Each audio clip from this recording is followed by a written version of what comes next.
Welcome to another episode of The Brand Called You, a video and podcast show that brings you leadership lessons, knowledge, experience, and wisdom from hundreds of successful individuals from around the world.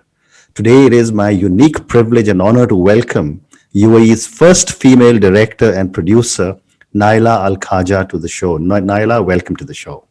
Thank you. I'm so honored to be with you. Watched a lot of your episodes, and this is just a wonderful platform for people like us to not just express ourselves, but also have our voice travel further than the geography where we are in right now. Thank you, Naila. Naila is also the CEO of Naila Al Khaja Films. She's directed several award-winning films and TV commercials. She was declared the Businesswoman of the Year for 2020, and she's the Black Swan Award. She won the Black Swan Award for Women Empowerment in 2019, and we'll talk to her about that a little later. So, Naila, tell me, what would you say are three key milestones in your life or your career? I believe the first milestone was when I challenged the status quo and challenged censorship here in the United Arab Emirates by tackling very important and grave topics that people were not really tackling because of fear. And I really believe that even fear is a dance, and you need to know which fear to embrace and which one to let go, because some of them can kill you and some of them can actually expand you. Correct. So I chose the one that actually, what I say is I poke, but I don't stab. So I chose one that just to poke a little bit without hurting the system, so to speak. So my first milestone would be a film called Arabana, which is about pedophilia. So it's a very grave topic, and specifically pedophilia in the Arab world. I shot the film here in Dubai. And once that was done, it was a milestone because it opened a lot of avenues for me in terms of discussion. So it was a fantastic key point or fantastic film to open dialogue. And I collaborated with UNICEF. Therefore, I had that big umbrella. It was a really great brand equity to have on board. And therefore, people started opening up about their own personal experiences. We even had a radio show about pedophilia, and people opened up, like for the first time on air, something that happened to them 30 years ago or 40 years ago. So this was based on a true story, and this for me would be the first milestone, which is really trying to be brave and showcasing something that would have otherwise could have been censored easily here. Okay. And it went very successfully. So I'm glad I challenged the system a bit. Fantastic. So I would say the second one was a letter I received, which really touched my heart and also showed me the impact of what we do, not just as women, but as filmmakers, because I don't believe like film doesn't understand gender, it understands a good story. Correct. And for me, it's a letter I received from a young Saudi girl who was just about to turn 17. And she's like, I really want you to speak to my parents because I want to follow your footsteps and study film. Wow. And it just hit me. I'm like, wow, this is someone I don't know I don't know who she is. She's been following my career path, and now she wants to follow the same footsteps. And it just puts this whole blanket of responsibility that, okay, this is, I have to take this very seriously because a lot of young women or young girls and boys are being influenced. Long story short, she surprised me by visiting my office one day with her parents waiting downstairs in a restaurant, and I had to face them. Tell them that it's not so bad, that film is a very huge domain and she could be in many different categories where it doesn't cause any threat to them. Correct. So eventually this girl went and studied film. Fantastic. So it's the impact for me is a milestone. Yeah. Amazing. And I would believe the third one just happened recently, which is, of course, tackling life as a mother of twins. I got my first babies at 42, which shows you that nothing is impossible. Yeah. Thank you so much. I have a gorgeous boy called Noah and a lovely girl called Dana. Wow. We celebrate their birthday tomorrow, 12/12, so it's the first birthday. Fantastic. Wow. And that's obviously a milestone. And then second biggest, the one that was linked to this is I was 6 months pregnant with them when I was shooting one of my strongest films, which now has its first investor attached, because I did a demo. I did a 12-minute kind of like a trailer of my concept, and then that attracted financial security, that attracted someone to say, well, I really like this, I want to invest in your film. Fantastic. So yeah. So tell me, you were there as a mentor for this young 17-year-old Saudi girl. What or who mentored you into selecting films as a career? Indirectly, unintentionally, my father. Wonderful. He'll probably Wonderful. deny it because he had nothing. He'll be like, I had nothing to do with this. Yeah. Well, my dad happened to be the world's greatest film collector. Okay. And when you grow in a house where you have over, hundreds of films from everywhere, especially India. I mean, I grew up watching lots of black and white Indian films like Sinbad, Boot Polish, Yeah, all of these films. They actually built my personality as a child. So I was exposed to a lot of independent and alternative cinema at a very young age. And for me, that was indirectly a mentorship right there and then. And it was what made me think that, okay, and the passion that came within, that this is the career line that I would like to take. Wow. So, from Sweet 16 in 1996 to The Shadow in 2019 to the recent UAE National Day film that I saw, which is very impressive, starting with the little girl, you've had quite a journey. Can you share with me one or two memorable instances in this journey? I laugh because Sweet 16, I mean, because I was also very, very young when I did that film. I was probably 16 myself at that point in life. I borrowed the cow from my neighbors, like a real cow. And I regret this now, but I had to spray the cow in different colors. Okay. I didn't hurt the animal, but Yeah. and it was about a young girl who is trying to make a music video, and she had to find a belly dancer and a cow and a rope. And it was very strange, and the song was following her finding these three components and dancing around them. So it was shot on 8mm film. It's a very old film, but it had that very strange kind of a storyline. So that was my first film that I ever shot in my life on 8mm. Fantastic. So, you do documentaries, you do commercials, and you do normal, regular films. How do you prepare differently for each of these three different formats? That's a great question. So when it comes to commercials, I'll answer that because it's a very straightforward one. We get commissions. So as a freelance film director, I get the production houses in the UAE, they contact me, or it could be outside the UAE, and they send me the brief. The brief is given to them by an ad agency, and I pitch for it with like any other director. Okay. Then I have to give them my vision of how I want to shoot it. So what we call the treatment. So once we give them we take their concept and we put our spin, then a director wins that bid. And it becomes a big deal because we get comfortably really well paid. So therefore it becomes very like dog eat dog world. It becomes very competitive in the advertising business. Okay. So that's commissioned work. When it comes to documentaries, again, it can either be commissioned, like Nat Geo's work or any other channel in the world, or funder, or it could be something that you raise yourself. These are much, much, much harder, and they're passion projects. So if there's a topic I'm, burning to do, whether it's a feature film or a documentary, then if I'm doing it, I have to raise the money for it. And of course, that becomes the biggest hurdle because there are a lot of different avenues to raise money, but because there's no such thing as a film industry that's very active in the UAE, it's very difficult to educate investors to put their money in something they have no clue about. It's easier to say, put your money in real estate or in the medical business. But when it comes to film, it's very mercurial and and you can't really guarantee a return on investment unless you really study the project very well and you have an attached potential distributor for the film. Okay. Because distribution must be very critical, isn't it? It's very, very critical because you guarantee some sort of exposure. You know that, for example, your film will open in 300 theaters. Then you just do a risk analysis accordingly. Very interesting. So, as a director and as a producer, what goes into making a great film? The script, as they say, script is king, and if you upset the king, it will backfire. Correct. Or right now, I could say gender, it's a queen,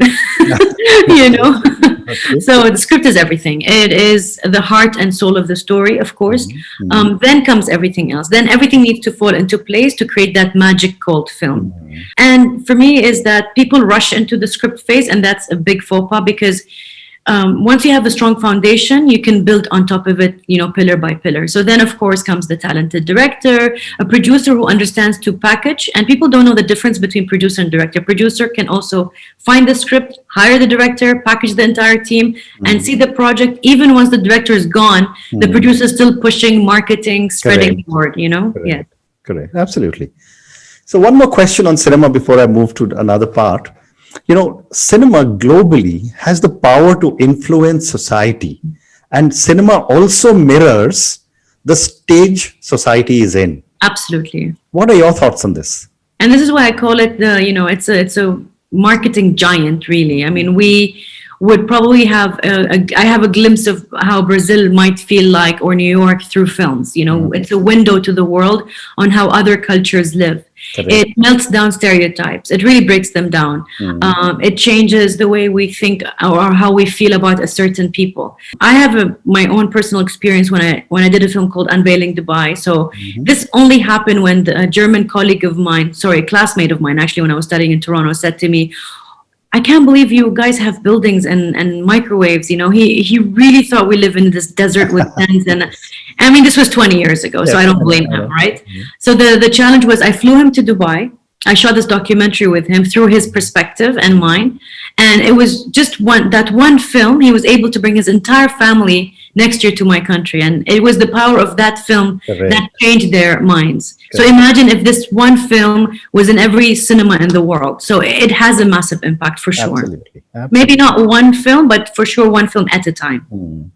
The reason I laughed when you said about your friend's comment, I hear this all the time. So when we moved to Singapore, and our children were swimming, they were very small in the pool. So someone came and asked me, "Oh, you mean you have pools in India?"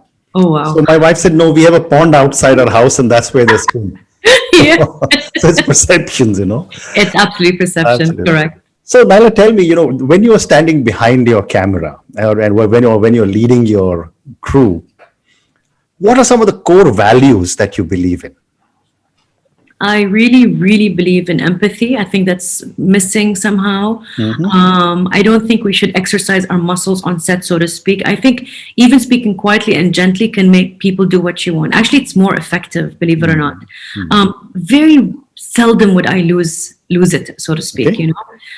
Very, very seldom. But then, of course, you have an assistant who does that for you. Okay. I really. So empathy, compassion goes a long way. And I also believe that my technique of leadership or directing on set is very firm. I know what I want, so I don't fluff around. So people say, "Oh, let's take this shot for safety." I'm like, safety for whom? No one's having a heart attack. I'm happy with the shot. I know the shot I took. I'm extremely happy with it. I don't need to take one for safety. It's wasting our time, wasting my producer's time, and wasting budget. Okay. So also, really being a director who's super prepared and thorough makes the process very, very much easier. Of course, I do believe in breaking rules. I believe in being spontaneous and crazy on set. Correct. But those are little nuggets here and there. It's very important to be thoroughly prepared so you can have freedom to do these things and break the rules. Terrific. And when you are hiring people, what do you look for in them? I look for people, this will make you probably laugh, but I look for common sense. You'll be amazed how many people just don't have it. Yeah. So I look for common sense. I look also for resumes that show me that they haven't hopped a lot. So what I call them the frog syndrome.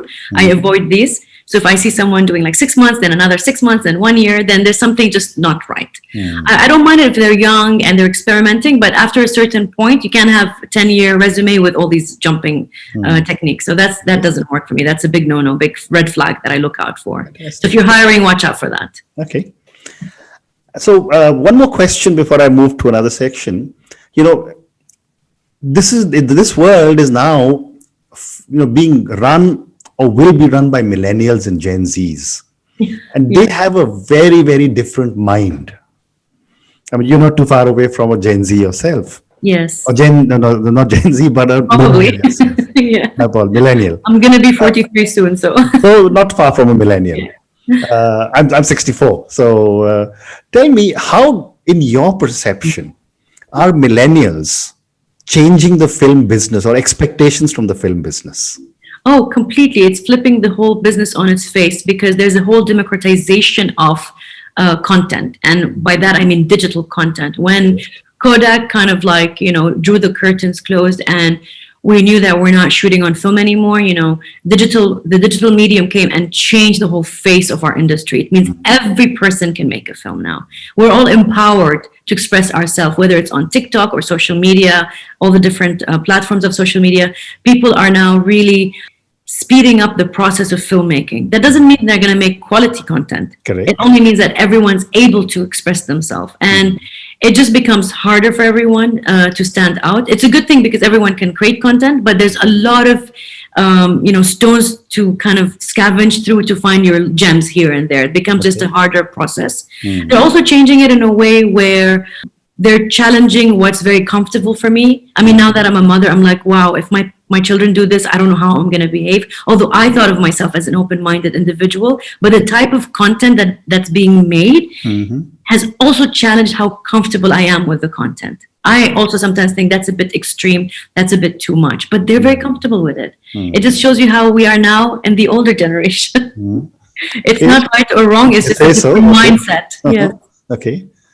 Very interesting, because I see millennials are just changing the entire world. Yes. Think differently. That's fantastic. So let's move to talking a little bit about gender diversity. You have just received the Black Swan Award for Women Empowerment. What are your thoughts for gender diversity in Asia and the Middle East? This is a big one, and especially in the film industry, where I can only speak about because that's my domain, is we represent only, and this is really shocking, 9%, not just Asia and the Middle East, the whole world's published work, which means, if you think about it, that 91% of the work is by male, by the counterpart, which doesn't make sense. You're telling me that half of the world cannot tell stories. You're telling me that they are not capable of these things, whereas we have proved over and over that we can. And all these films like Wonder Woman and even American Psycho was directed by a female, by the way. A lot of people don't know this. They all were able to turn in big box office numbers very successfully. And I really believe there are three very quick things that's shifting now. The Me Too campaign movement really changed that completely. There's not only boys club, they're trying to integrate females in the decision-making rooms. Checks are not only being signed by men, but also by women. So I think having all these steps in mind and having us and many people like myself who are empowered to now go ahead and get their dreams on the table and make people aware that we can do it. I know we have to work harder. I understand this. Correct. But now the dynamics are shifting. Correct. Ashutosh, they are really shifting. But is it happening all over the world also? I mean, Yes. I think you're one of the few female directors probably in the industry globally. I mean, our number is very, very small, but there's a healthy number of us now. Okay. Whether they're in the 20s or 30s or 40s or 50s, 60s, but collectively in MENA region especially, there's a very healthy number. And ironically, I heard something in France, which is very interesting about the Asia world, our world. They said that there's more gender equality in the Asia world than in Europe. And I thought, that's interesting. Why do you say that? Because there was a study, this was when I was at Cannes, it was in a conference, and they said, well, because we here, and excluding India, of course, because you guys started a long time ago, we here started very late. We, as in men and women in the film industry, started late, so we started together.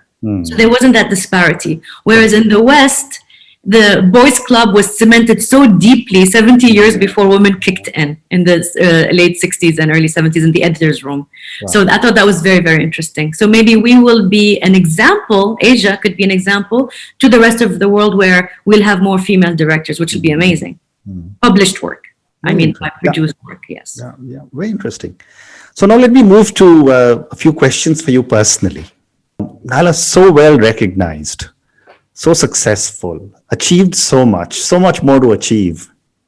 What does success mean to Naila? It means that I haven't arrived yet. Okay. It's like, I've been doing this for 20 years and I just felt like I just got to a level where I feel that I can play with the heavyweights. Like I just arrived, because it's just been such a long journey. And this is what I mean. People should not compare their success, their timeline success to other people. Oh, he was, I don't know, successful at 23. And I don't mean by financial. It could be any, whatever means success to you. Okay. So our timelines, my number one thing is I try not to compare my timeline with other people because we all have our own pace and rhythm, and we have to be genuine and true to ourselves. So, Gandhi started his serious timeline at 44. The KFC guy, I believe, was 60 plus. So we all have our own timeline. And for me, I feel it's now. And I've changed so much, and I'm so glad I have, because this is the perfect timing for me to take my work to the next level. Fantastic. And I'm sure you will. And I'm sure I'll be applauding from all over saying, I interviewed her 20 years ago. So, Meaning I'm going to be successful at 63. Thanks, no, Ashik. no, no, no. I will be looking at I'm joking. all the steps you will be taking. But, I've always held creative people in very high esteem. But I always wonder, where do you draw your inspiration from? I mean, you got to keep thinking of new things. And It might sound cliche, but sorry, go ahead. no, go ahead, go ahead. This might sound cliche, but my inspiration comes absolutely from my mom. My mother is the most optimistic, happiest person I've ever met, and I say this with a very light heart, because she doesn't live here in my country. She lives in Jordan, so I see her only once a year. But I've lived with her for a big chunk of my life. She's absolutely someone who saw adversity with a big smile. If you just hear her story, you're like, you wouldn't believe this woman went through this. I would call it hell. Wow. And still have such a wonderful, energetic, bright personality that's just a happy person. And she taught us how to always look for the light in the darkest room. So that I'm very grateful for that. Fantastic. You must chronicle her story on film someday. That's my plan. Actually, I actually wrote it. Fantastic. So now let me ask you another question. If you, Naila, were a role model to millions of children, and now you have two My own. babies of your own, Yeah. and these millions of children closely followed you and your life choices, what is the one thing you would change in yourself? To be less impulsive. Okay. And I don't mean by being beautifully spontaneous, but less impulsive when taking like decisions. Whether it's a career decision or it's life-changing decisions, or not, even like anger, because you can be very temperamental when you're very excited and you just get very overtly passionate. So I just think, take your time, think about it. You don't have to be pushed or rushed by others. Take your time to make a sound decision, and it can save you a lot of big mistakes. Okay, fantastic. I have time for two more questions for you. My next question is on failure. Yes. And I've got a new book coming out on failure early next year. Basically, the thing is that in Asia, also in the Middle East, we don't teach our children it's okay to fail. And yet we fail all the time. And we get up and start all over again. So my question to you is, what has been some of your biggest learnings from some of your biggest mistakes? Oh, absolutely. I failed miserably even many times, and it only built another skin over a skin. You just get stronger with a more tolerance level, which is fantastic. One of my greatest failure is not to acknowledge opportunity when it came, because of egoism and just the fact that I didn't want to do a certain thing because, it hurt my ego, for example. But I was much younger. So looking back, I'm like, oh, that was such a missed opportunity. Correct. Because my younger self was too stubborn, for example. Okay. So, these lessons are important. It's good to acknowledge them and know that they exist. And then other failure, which I'm getting better at now, is taking responsibility and not blaming the world for my issues. Okay. Everything that happens to us, 99% we'll say it's ours. Maybe 1% is luck. Okay, maybe more. But mostly it's our reaction to everything that happens to us. Okay. And my last question to you, what next for Naila? Be well beyond the shores of UAE, Middle East, Hollywood, other regions. What would you be looking at now? I would be looking at someone who would really hold my hands and walk through a journey of success with my feature film, because I really believe in it, and I think it can go very far if it's handled by the right team. And I'm very excited to go and pitch it to people, because I feel like it has a lot of soul, but yet it's very commercially viable. So it's good in that way. Wonderful. Naila, thank you so much. It's been such a pleasure speaking to you. Thank you so much, Ashutosh, for your lovely interview. Thank you. I wish you, Naila Al-Khaja Films, all the very best, and a very happy birthday for the twins' first birthday coming up tomorrow. Yes. Wow. No, after tomorrow, 12/12, correct. 12, I'm just okay. excited. Okay. Yeah. Fantastic. So please convey my best wishes. God bless them with good health. Thank you. And thank you again so much. Thank you. That's the best gift for me. Thank you so much. Thank you.